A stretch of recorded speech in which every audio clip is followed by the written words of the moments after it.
passager qui embarque sur le vol Scandinavian Airlines à destination de Copenhague trouve la cabine très inconfortable. Il faisait très chaud quand on est entré. Le chauffage avait fonctionné pendant la nuit. Quand les passagers sont arrivés, ils ont voulu ôter leurs vestes et leurs chaussures. C'était un vrai sauna.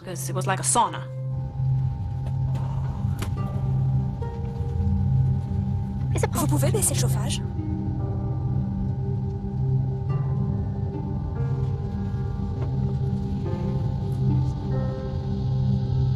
Ulf Cedermark, 34 ans, fait partie de la compagnie depuis 4 ans. Il est copilote sur ce vol. Il neigeait un peu. Il faisait juste en dessous de zéro. Il y avait un léger vent.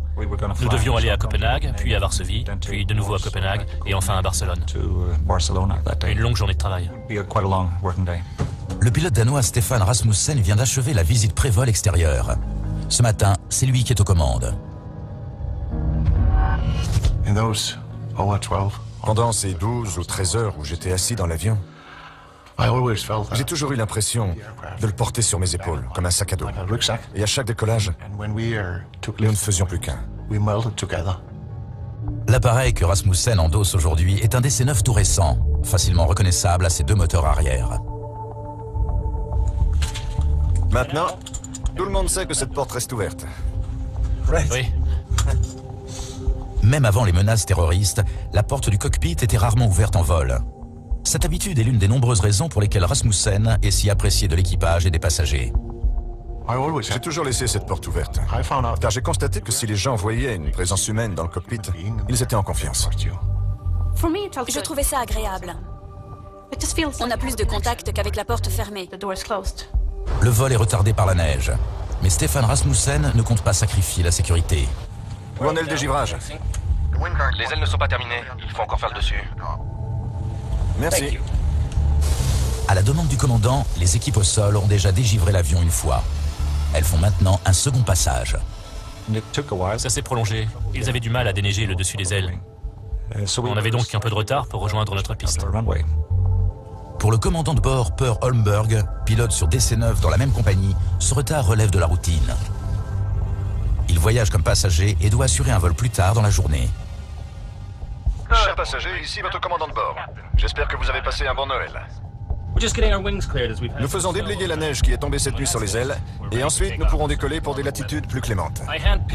J'ai sélectionné nos meilleures hôtesses pour s'occuper de vous. Nous vous souhaitons un agréable voyage. Le vol Scandinavian Airlines 751 est finalement autorisé à avancer. L'équipage doit éviter des amas de neige en roulant vers la piste. Vous auriez pu enlever la neige. Non, ce serait trop facile. Roulons point d'arrêt, piste 08. Bien reçu, Scandinavian 751. Autorisé décollage, piste 08. Aérofrein. Armé. Autobreak, décollage désarmé. Piste sélectionnée. Checklist terminée. Puissance réglée.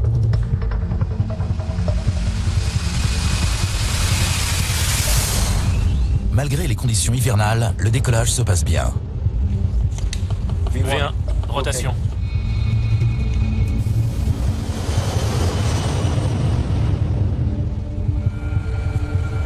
Train rentré. Train rentré.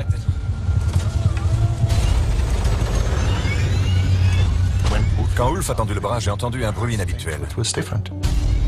22 secondes après le décollage, alors que l'avion est en pleine ascension, un problème survient. Quand on entend que c'est différent, on est méfiant. Il y avait un vrombissement assourdissant dans l'avion, presque comme une explosion. Il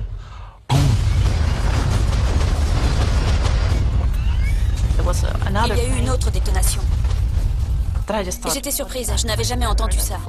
À l'évidence, le bruit provient du moteur droit. C'est sérieux. Je crois qu'on a un pompage. J'ai légèrement réduit les gaz du côté droit. Et ce qui était très étrange, c'est que dans le même temps, le régime du moteur a augmenté. C'est comme si vous tourniez le volant de votre voiture à gauche et qu'elle tournait à droite. Ça vous déboussole.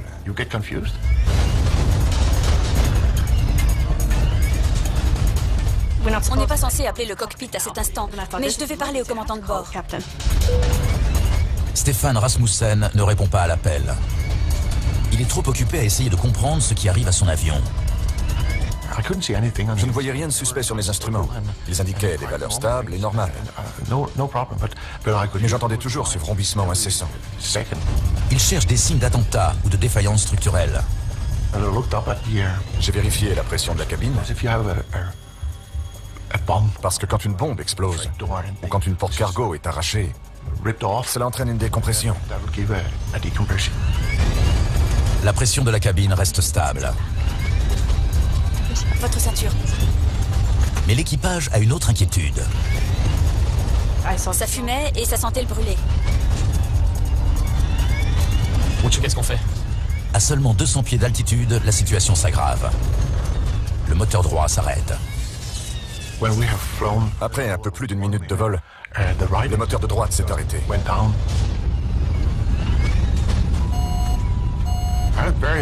Pendant un très court instant, je me suis dit que c'était un cauchemar et que je rêvais. J'étais perplexe. Très troublé. 2 secondes plus tard, le moteur gauche s'arrête aussi. L'avion n'a plus de puissance. Les 2 moteurs ont lâché l'un après l'autre. Je me suis dit, c'est impossible, ce n'est pas vrai. Moins d'1 minute et demie après son décollage, le DC-9 commence à chuter. C'était le silence complet. Je crois que ça a été le pire moment pour moi. On volait sans un bruit, comme un oiseau qui traverse le ciel.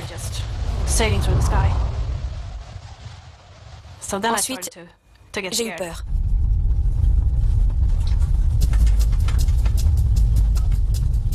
Rallumage. Quand les pilotes tentent de relancer les moteurs, les choses empirent. Le réacteur gauche s'embrase. J'ai vu que la température des gaz d'échappement montait en flèche. Le maximum est de 680 degrés Celsius et elle a dépassé les 800 degrés. Un incendie moteur pourrait gagner le reste de l'avion.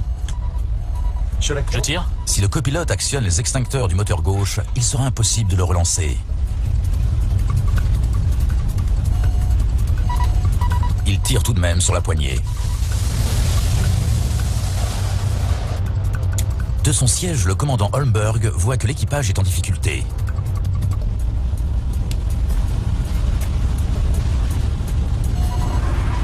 Le vol 751 a maintenant un taux de descente de 1200 pieds minutes. Mais les contrôleurs aériens de l'aéroport de Stockholm ignorent que l'avion est en détresse. Arlanda, Stockholm Scandinavian 751. Bonjour SK 751, montez au niveau de vol 180. Nous avons des problèmes de moteur. Nous devons revenir et nous poser à Arlanda. 751 bien reçu. Tournez à droite au cap. La radio s'éteint brusquement, suite à la panne des moteurs. Seul le réacteur droit fournit encore de la puissance, mais il tourne trop lentement pour alimenter les instruments en électricité. Sans moteur, plus de poussée. La seule énergie qu'on ait, c'est l'altitude. Le temps presse. Les pilotes du DC-9 doivent trouver un moyen de relancer le moteur droit, sans quoi l'avion s'écrasera en pleine campagne. Le vol Scandinavian Airlines 751 continue sa descente de 20 pieds par seconde. Je peux aider? Le commandant Holmberg, qui a embarqué en tant que passager, se joint à l'équipage. Il est venu dans le cockpit pour nous proposer son aide. Je ne crois même pas avoir dit oui. J'ai juste dit lance l'APU. Si le groupe auxiliaire de puissance démarre, la radio et les instruments fonctionneront à nouveau. Je lui ai tendu la checklist d'urgence et je me suis concentré sur le vol pour m'assurer qu'on maintenait notre vitesse, notre altitude et qu'on gardait les ailes à plat.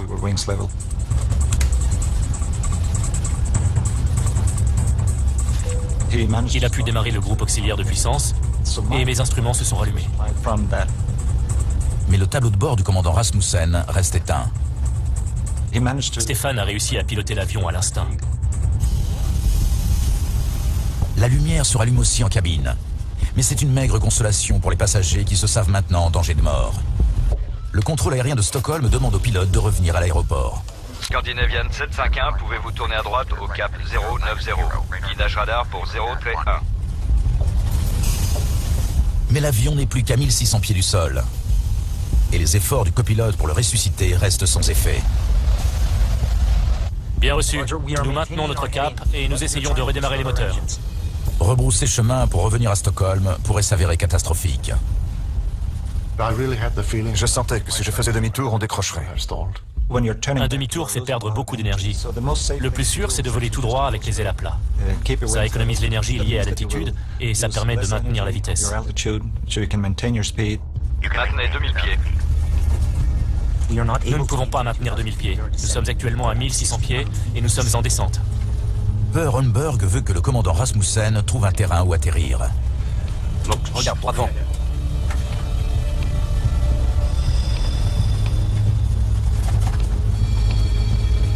Regarde devant toi. Il criait à Stéphane, regarde devant et surveille ta trajectoire.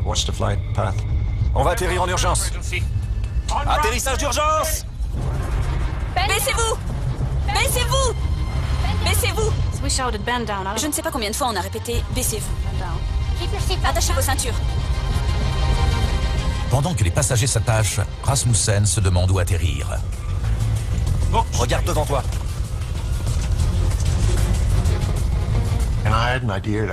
Et j'ai eu l'idée de voler jusqu'à la mer Baltique, qui était gelée à cette époque de l'année. Ça aurait fait une excellente piste.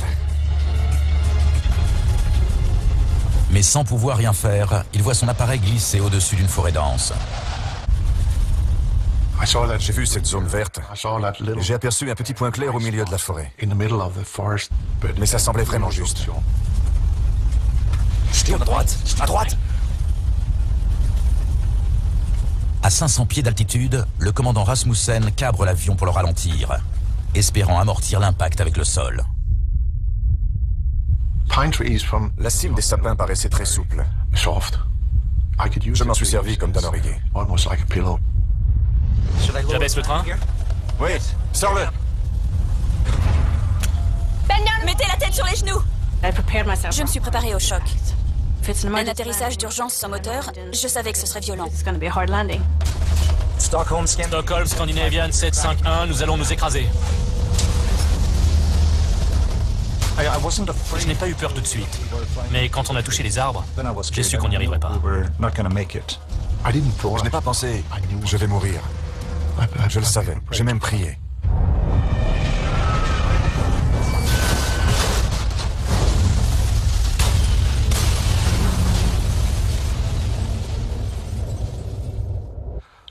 Et un instant plus tard, nous étions dans un univers étrange.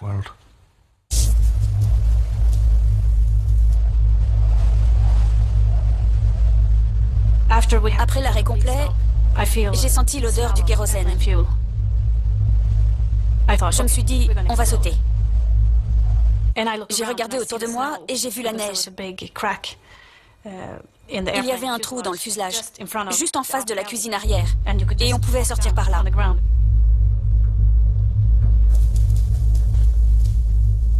Tout était calme. Je me suis réveillé. Ça a peut-être duré une fraction de seconde. J'ai eu peur d'avoir une fracture de la colonne vertébrale et de ne plus pouvoir marcher. J'ai bougé mes orteils et mes pieds pour voir si je les contrôlais. J'avais mal à la main, elle était fracturée, et je saignais abondamment du front. J'essayais d'essuyer le sang qui coulait sur mes yeux. Et Stéphane m'a dit, il faut sortir.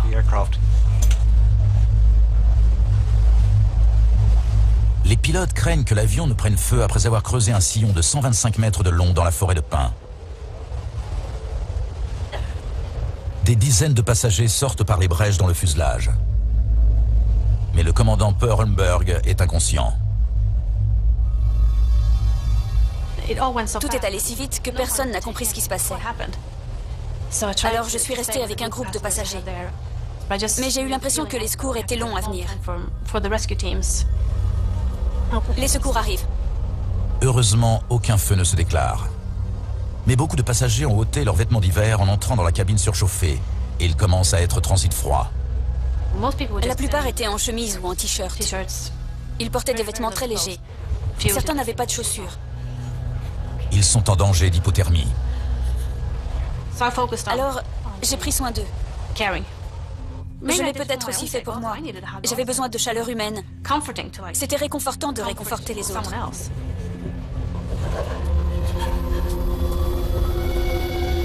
L'épave du vol Scandinavian Airlines 751 est à 15 km au nord-est de l'aéroport de Stockholm-Arlanda. Le fuselage s'est brisé en 3 parties. Compte tenu du chaos qui a suivi le crash, personne ne connaît le nombre de morts. Les secours arrivent en quelques minutes et prennent en charge les survivants. Ils extraient du cockpit le commandant Per Holmberg qui est inconscient. Il a heurté la cloison du cockpit lors de l'impact, puis il a glissé jusqu'au sol. Il était bien amoché. Il s'est coupé une paupière et fracturé la clavicule. Son épaule était devant lui. Parmi les 92 passagers blessés, seuls 8 sont considérés comme des cas sérieux. Après un rapide décompte, l'équipage constate avec stupéfaction que pas une seule des 129 personnes présentes à bord du vol 751 n'a été tuée dans l'accident. Tout le monde a survécu. C'était un choc. C'était fantastique. J'étais le plus heureux des hommes. On était tous en vie. C'était un moment intense. Les journalistes rapportent au monde entier cette histoire incroyable. Pendant que le bureau suédois d'enquête sur les accidents, le SAIB, prend l'affaire en main. Scandinavian Airlines dépêche sa propre équipe d'enquêteurs, dirigée par Tore Hultgrün.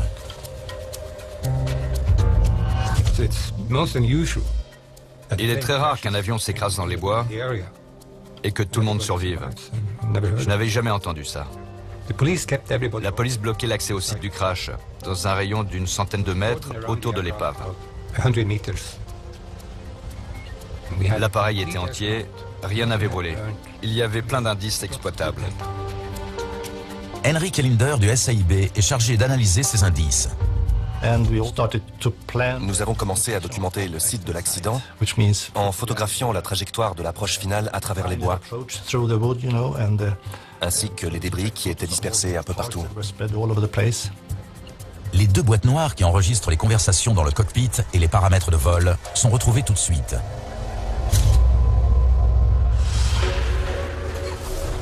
Les enquêteurs questionnent les rescapés qui leur racontent tous la même histoire.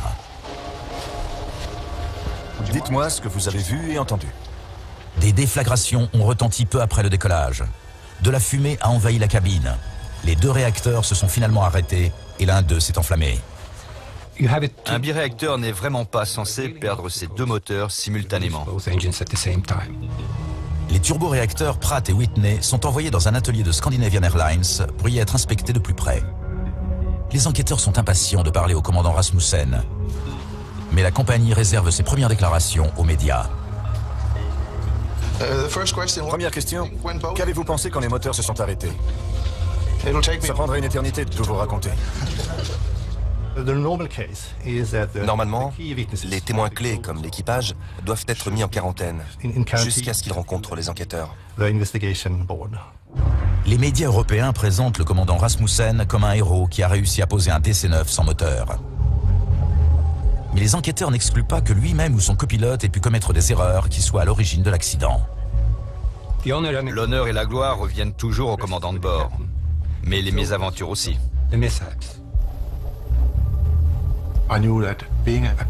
Je savais qu'une fois sous le feu des projecteurs médiatiques, la situation serait différente. Et je me suis dit, tu n'as plus qu'à leur raconter toute l'histoire et à prier pour qu'ils découvrent ce qui s'est passé.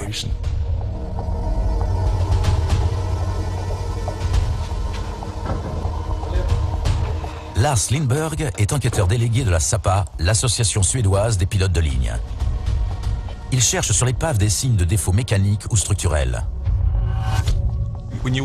Sachant que les 2 moteurs s'étaient arrêtés, nous nous sommes demandé ce qui s'était passé avant pour qu'un tel incident se produise. La première fois que j'ai vu les moteurs dans l'atelier, j'ai été surpris. C'est tout ce qu'il y a? De nombreuses pièces avaient disparu. Nous n'avions jamais vu un réacteur auquel il en manquait autant. Pour reconstituer le fil des événements, les enquêteurs doivent retrouver les pièces manquantes, qui sont maintenant éparpillées dans la forêt et les champs enneigés.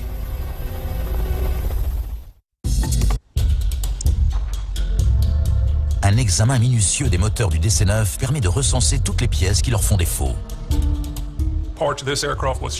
Les deux moteurs avaient perdu des pièces. Il fallait donc amasser un maximum d'éléments, chercher l'origine de l'accident et déterminer comment tout s'était enchaîné. Les pièces manquantes pourraient expliquer pourquoi les deux moteurs ont cessé de fonctionner à quelques secondes d'intervalle. Mais elles peuvent être n'importe où le long du trajet de 15 km effectué par l'avion. Il faut les retrouver.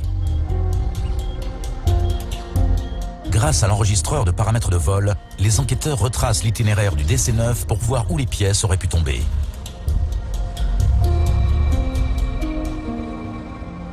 En fouillant les champs enneigés survolés par l'appareil, l'équipe de recherche retrouve 500 fragments. Une infime partie de ce qui a disparu. Beaucoup sont très endommagés. Certaines des aubes en titane semblent avoir pris feu. Le titane s'est enflammé dans les deux réacteurs. Et c'est exceptionnel. Il faut une température et une pression extrêmement élevées pour qu'une aube en titane prenne feu. Les enquêteurs continuent à chercher la cause de la panne. La conduite de carburant du moteur gauche est bosselée. Elle a été heurtée et sectionnée par une pièce métallique qui a traversé le réacteur à haute vitesse. Cette pièce s'est détachée.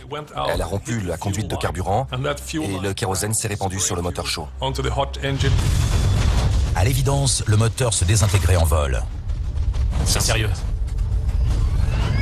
Cette découverte explique l'incendie du moteur gauche et le fait que de nombreuses pièces aient été retrouvées si loin du site du crash. Mais il reste à déterminer pourquoi les réacteurs se sont disloqués. Les passagers et l'équipage vont apporter un indice crucial. Ils ont tous entendu une série de déflagrations avant que le moteur gauche s'enflamme. L'enregistreur phonique confirme leur déclaration. On entend ces bruits au moment où les dégâts surviennent, comme l'indique l'enregistreur de paramètres de vol. Ces détonations bien connues des enquêteurs ne laissent plus de place au doute. Les moteurs ont été victimes d'un pompage juste après le décollage. Les réacteurs ont besoin d'un flux d'air constant pour fonctionner. Plusieurs turbines propulsent l'air à travers différents étages de compression. Mais quand le flux est interrompu, le carburant situé à l'arrière des moteurs s'enflamme et reflue vers l'avant. C'est le pompage. Il y a des cas plus ou moins sévères, et ça peut parfois causer l'arrêt total du moteur. C'est sérieux. Ce pompage était très violent. Très rapidement, l'avion s'est retrouvé avec deux moteurs impossibles à redémarrer qui ne fournissaient plus de poussée. Ce n'était plus qu'un planeur géant.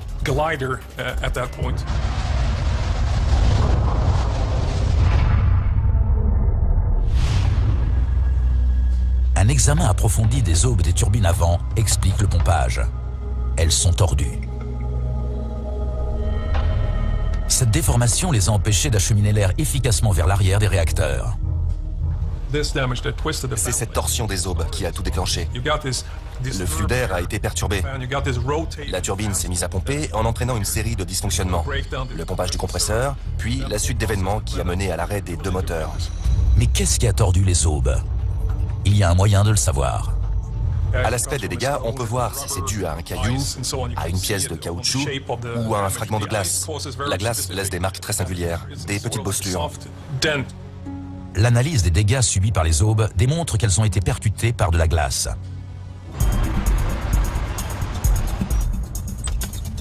Maintenant, les enquêteurs veulent savoir d'où venait cette glace.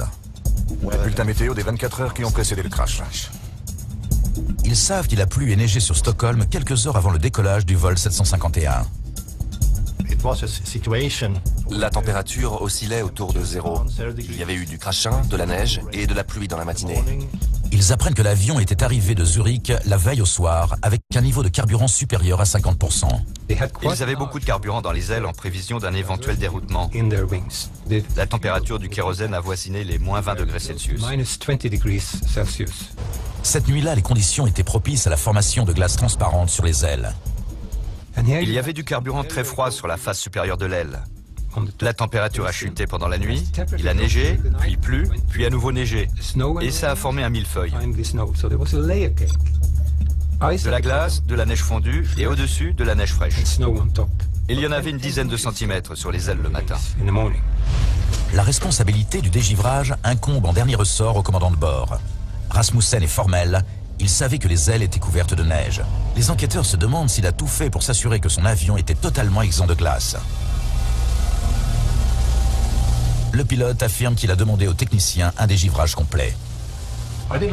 J'ai fait le tour de l'avion, il était couvert de givre.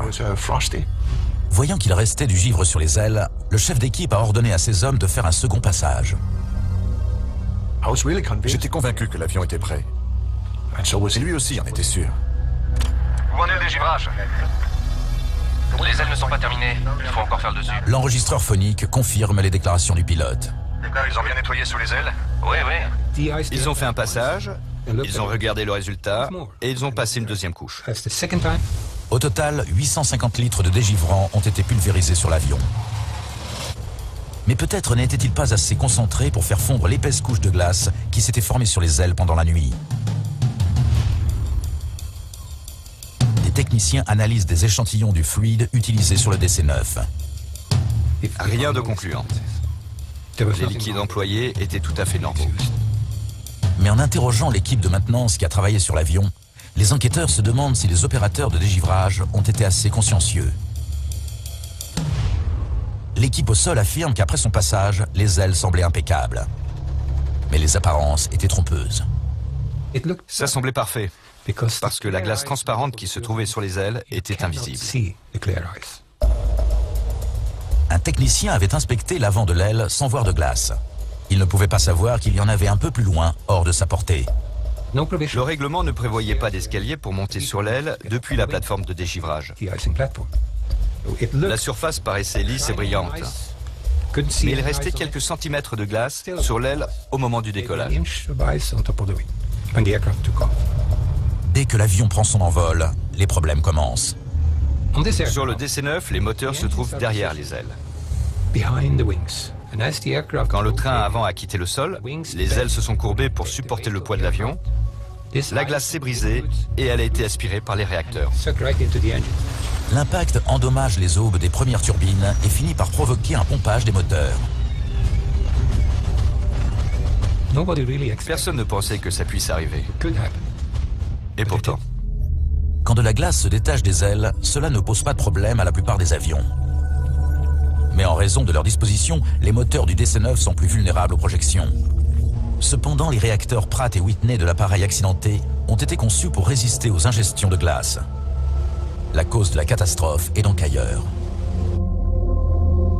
Les enquêteurs savent qu'une mauvaise réaction d'un pilote peut aggraver le pompage. Ils épluchent les paramètres de vol pour voir comment l'équipage a réagi à l'urgence. La première chose à faire quand on diagnostique un pompage, c'est de réduire les gaz. Le commandant Rasmussen affirme l'avoir fait. Il faut tirer la poignée en arrière pour équilibrer l'arrivée d'air et l'arrivée de carburant. Et c'est exactement ce que j'ai fait. Mais l'enregistreur de paramètres de vol le contredit. Pourquoi la puissance augmente? Il indique clairement que peu après le pompage, la poussée a été réduite. Mais quelques secondes plus tard, elle a augmenté au-delà de la puissance maximale. Ça ne collait pas parce que le régime moteur est monté à 110%. Et la poignée des gaz a changé de position. La seule chose qui puisse la faire bouger, c'est la main du pilote. Si Rasmussen n'a pas poussé la poignée vers l'avant, quelque chose l'a fait à sa place. Cela expliquerait sa confusion quand les moteurs ont commencé à pomper. Pour un pilote qui a suivi un entraînement et effectué des exercices d'urgence en simulateur, quand un système se comporte de manière inattendue, c'est très déroutant. Malgré leurs efforts obstinés, les enquêteurs ne parviennent pas à expliquer cette augmentation de poussée. Ce qui était frustrant, c'était de ne pas savoir pourquoi le système avait réagi comme ça. Mais presque 2 mois après l'accident, le constructeur de l'appareil apporte la réponse. Le coupable s'appelle rétablissement automatique de poussée. C'est nouveau. Ça augmente automatiquement la poussée pendant l'ascension. Les autorités suédoises apprennent que ce système, appelé ATR, est un dispositif de sécurité qui équipe depuis peu la flotte de Scandinavian Airlines. Il a été créé car la FAA avait découvert que certains pilotes réduisaient considérablement les gaz au décollage et à l'atterrissage pour limiter le bruit au-dessus des zones d'habitation. L'ATR était conçu pour les empêcher de réduire la puissance au point de mettre l'avion en danger. Dès qu'il a ralenti, le système s'est enclenché. Les enquêteurs apprennent qu'au moment où Rasmussen a réduit les gaz pour éliminer le pompage, le système a jugé que la poussée était dangereusement faible et il a repoussé la poignée vers l'avant. L'augmentation de poussée a aggravé le pompage jusqu'à la destruction des moteurs. L'enquête conclut que les pilotes avaient pris les mesures adéquates pour supprimer le pompage et éviter la catastrophe. Mais le code informatique de l'ATR a réduit leurs efforts à néant. Une suite de 0 et de 1 a fait bouger la poignée des gaz. Les moteurs qui pompaient parce qu'ils recevaient déjà trop de carburant en ont reçu encore plus. Et en l'espace de quelques secondes, ils ont tous les deux été totalement détruits.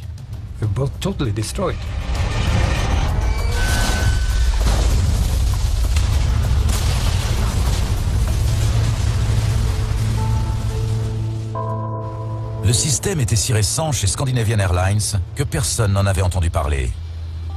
C'était déroutant pour tout le monde, car nous n'avions aucune information sur ce système et la compagnie ignorait que ces avions en étaient dotés. Nous ne l'avions pas acheté. On nous l'a glissé en même temps qu'un autre système. Ignorant l'existence de l'ATR, Stefan Rasmussen ne savait pas que la seule façon de sauver son avion était de couper les moteurs. Quand il apprend que c'est le rétablissement automatique de poussée qui a causé l'accident, il éprouve à la fois du soulagement et de l'angoisse. Il est prouvé qu'il n'a commis aucune erreur. Quand j'ai eu ce message, ça a été une vraie libération. C'était comme gagner à la loterie. J'étais si heureux de pouvoir enfin expliquer pourquoi j'étais en proie à une telle confusion. Mais le pilote perd confiance dans la fiabilité de ses instruments et cela met fin à sa passion et à sa carrière. Le 20 octobre 1993, le bureau suédois d'enquête sur les accidents publie son rapport sur le crash du vol 751. Il indique que les gestes du commandant Rasmussen et du copilote Cedermark ont contribué à éviter le pire. Et bien que les enquêteurs aient d'abord critiqué la décision du commandant Holmberg d'entrer dans le cockpit, ils jugent finalement son aide salutaire. Ces hommes ont piloté leur avion jusqu'à son arrêt total au sol. Ils n'ont jamais abandonné. Ils n'ont rien lâché. Les enquêteurs jugent que le principal responsable est Scandinavian Airlines, dont les procédures de détection de la glace transparente étaient inadéquates.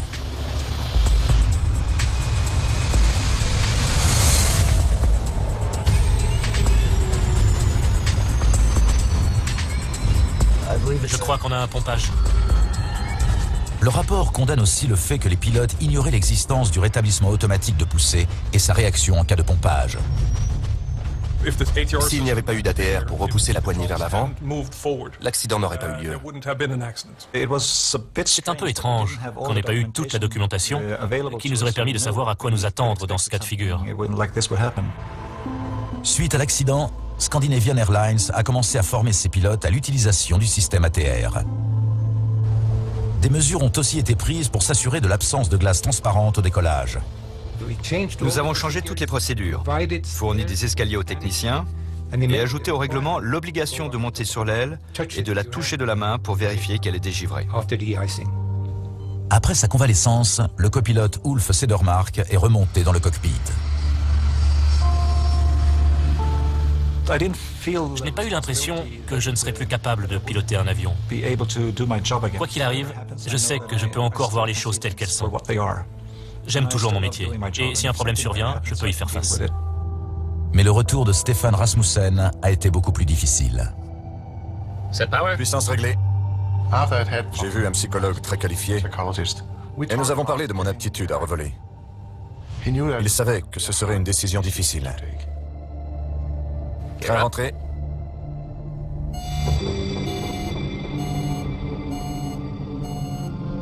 Feu moteur.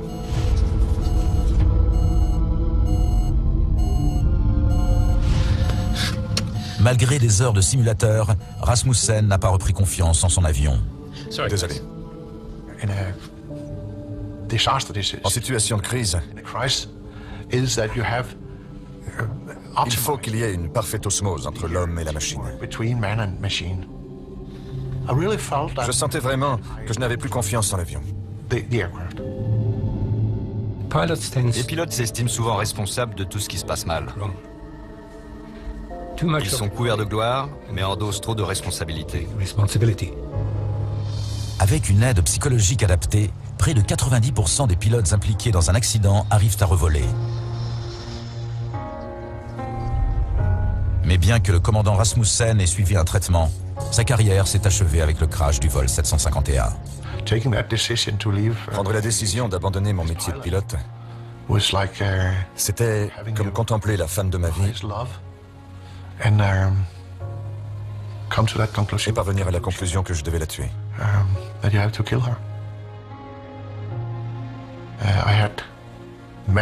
J'ai vécu de nombreux moments de bonheur à bord d'un avion.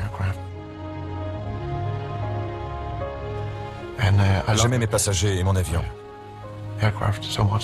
Alors j'ai dit, c'est fini.